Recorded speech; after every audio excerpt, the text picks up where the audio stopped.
Rotsjes, striekers en vuurpielken, ze binnen al hield iets meer te jaren en te zien. Maar wat weten jongeren nou eens hoe de regels voor het afsteken van vuurwerk? Je moet een vuurwerkbril op. Ja, toch? Die hebben wij. Ja, toch? Ja. Tussen hoe laat en hoe laat mag je het afsteken? Dat weet ik niet. Na 12? Na 12 of zo?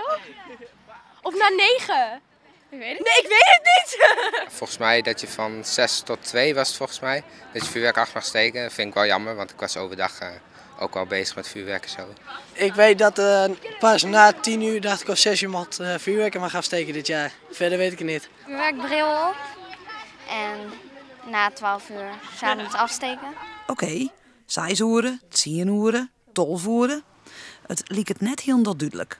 Het allerbelangrijkste is dat mensen nu meer overdag geen vuurwerk meer mogen afsteken. Dus vroeger was het vanaf 10 uur 's morgens, nu mag je pas vanaf 6 uur. Dus dat is echt nieuws. Mensen moeten dat weten. U mag het niet doen overdag. 'S Avonds zullen we extra toezicht houden, ook overdag, met de politie en met de stad. Zodat mensen die op heterdaad betrapt worden, ja, die weten echt dat ze een flinke boete kunnen krijgen of andere maatregelen. En hoewel eegdokters en plastisch chirurgen liever een totaalverbod willen, binnen ze toch blied met de nieuwe regels. Ik hoop van harte dat dit bijdraagt aan minder oogslachtoffers. We zien ieder jaar 10 ogen eruit gehaald worden en 20 ogen helemaal blind worden door het vuurwerk.